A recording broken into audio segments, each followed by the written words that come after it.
I can say with 100% certainty, everyone that I've had long-standing conversations with that I've come across on my channel are very intelligent people. Are people I enjoy looking forward to seeing new comments from and interacting with them. And I wish I could say that is the case with many of an elected official. Somebody who I like to drag on a regular basis here is Mitt Romney. And yeah, I just wanted to add this in here because I think it's hilarious. And I know I got one of my buddies out there from Utah. I know who you are. You know who you are. And yeah, this is one of your senators. Boy, I am so fucking sorry. This rhino in chief is a absolute despicable human being and one who should be jettisoned right off this earth. But that is not for me to decide. I hope he, goes for a long walk off a short pier in his very near future. After he's voted out in the midterms, he might not have anything better to do with his time. So let's see. Mitt Romney had an interview on CNN where he said, yeah, Trump has a relaxed relationship with the truth. What does that mean? There was no evidence, or there was no widespread election fraud. Also, what does that mean? See my multitude of voter fraud evidence claims for proof of the fact that I don't believe a word that Mitt Romney says, or many of my other videos where I don't believe a word that comes out of the mouth of Mitt Romney. So let's see what the loser of the 2012 election had to say here. At least he did it with grace, right? Yeah, shut up. He lost in a fucking landslide. Senator Mitt Romney from the great state of Utah said Sunday on CNN's State of the Union that President Donald Trump he had to probably say it through tears, the fucking sissy, had a relatively relaxed relationship with the truth. Talking about it in past tense, like I said in my first video, they're just priming you for this. As you can see here, another evidence where, yeah, you know what, coronavirus is gone. Joe Biden truly is a miracle worker. We should all be so thankful that Saint Joe is around now to save us from all of our problems. Anchor around the neck of CNN, Jake Tapper said, does it concern you at all that President Trump and his team are out there saying that he won and lying about the integrity of the election with wild allegations he led Mitt Romney on, knowing that he would have nothing nice to say about President Trump? Remember that fun little time in late 2016 where the name Mitt Romney was coming up in association with Secretary of State? Boy, that was a fun time. Where's that little picture of them having a candlelight dinner where Mitt Romney definitely doesn't look like he's in fear of his own life. Mitt Romney said, you're not going to change the nature of President Trump in these last days. Apparently, he's got months, you asshole. Apparently, for his presidency. He is who he is, and he has a relatively relaxed relationship with the truth. So he's going to keep on fighting until the very end. Instead of, telling him to explore every legal opportunity there is possible, he's just saying, just roll over like me, because I'm a bitch. Don't take that out of context. He continued, don't expect him to go quietly into the night. That's how he operates. Unlike Mitt, who's never seen an opposition challenger that he doesn't want to immediately roll onto his back and expose his tummy to so he can get a little scratchy-watchy. But somebody who I highlighted before there, Christy Noam, says, we gave Al Gore 37 days. Trump voters deserve the same consideration. But yeah, that's just one of those things that magically went away because, St. Joe's here and he's going to cure all of our ails. President Trump should immediately be removed from office, even though he has until January 20th. And I expect we'll have another 4 years on top of that. So we'll see you again in January 20th, 2024. That is neither here nor there at this point. Yeah, the old Republican Party is dead and gone. I think that if they don't back President Trump on this, if they don't close ranks around him, there's going to be a substantial portion of the Make America Great Again, the MAGA audience, if you want to call it that, the more liberty-minded people among you. Hi, I'm one of them, who would never consider again voting for the Republican Party, knowing that they would just be returning to, the era of the Bushes, the fact that they were just war hawks and people that really couldn't be taken at face value because they'd just be fucking empty suits, just filling a chair for however long they're in office and move along business as usual. And hey, that's what might we be getting with a Joe Biden presidency if he does in fact hang on to this suspect lead.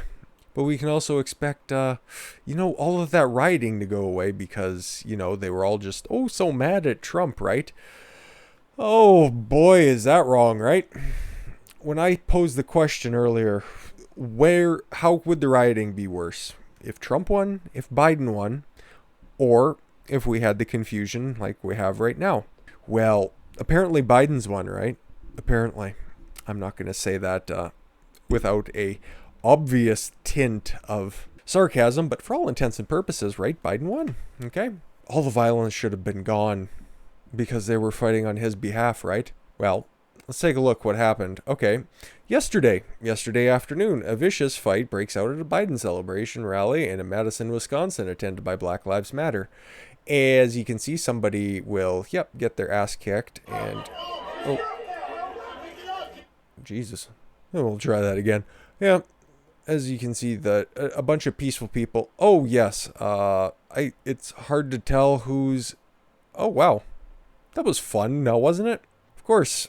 And how about in Sacramento, California, where all of those peaceful protesters were? And Salem, Oregon, Black Lives Matter, Antifa, once again. Congratulations. What are they protesting anymore? Does anybody really know? Are they just out there to burn it all down? Yeah, of course they are. Why would they not? And yep, Salem, Oregon, whatever, Black Lives Matter, Antifa mock a man in the street, slashing his truck tire because they are just anarchist assholes. And of course, did you think anything would happen today? Well, if you've been following my semi-regular riot videos, you'd have to know that that's true. In Ann Arbor, Michigan, one of the most... Who fucking could have predicted this one was going to happen? Protests down the streets, making fun of police officers, yelling, "Sit down, grandpa," at a diner as they peacefully march through the streets, right? Definitely aren't causing any kind of trouble, walking in between people, but at least they have their mask on and they're maintaining social distancing, right? Or, accosting police officers who are, just trying to keep the area safe, but with their nylon fucking flags, they're trying to obstruct the vision of the police officers. Disgusting people. And then these people should also just be in fucking shame of themselves. Yeah, I'll just put up the fist so that they don't come after me last. You know what? It doesn't matter. I think I showed that a few days ago where somebody had their yard set on fire. I think it was in Portland, and they had a Biden sign in the front yard, and they said, "What are you doing this? I have the Biden sign in the front yard. Don't attack me."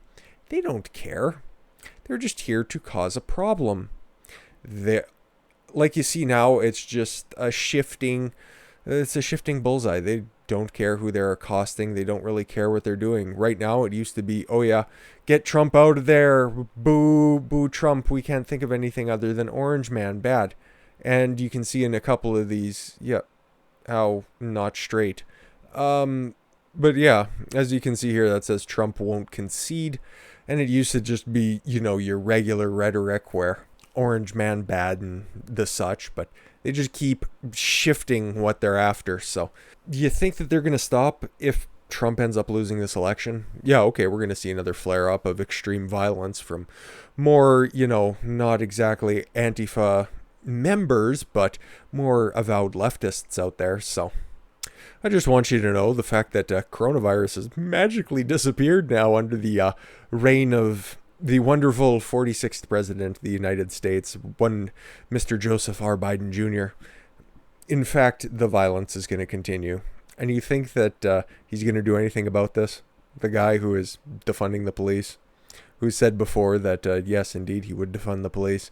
Somebody wants a national mask mandate, somebody who's going to mandate what you have to do, like the angry mob here is, telling people that they have to raise their fists in solidarity, otherwise they're going to have their evening ruined by a bunch of white Black Lives Matter, Antifa, congregation. I don't know what you want to call these miscreants. Just a bunch of people with daddy issues, in my opinion. But, it's not going to go away. Okay? They're just going to be emboldened by the fact that their guy won, and that's another reason why these people should never have power. The people who crave it the most are the people who deserve it the least. And, I just wanted to give you a little update on the violence because it's mostly been voter fraud, but this has also been boiling under the surface for a fair amount of time, and it still needs equal amounts of sunlight because you should know that this ain't going away, okay? The only way that we're actually going to stop this is if Trump wins and he brings in the National Guard and tells all of these sissy bitch governors that they need to get their shit right or have it pushed in. Anyways, guys, thank you all very much for the gift of your time. I've been Don Consuelo. I want you to follow your gut and get after it. Take care, everyone.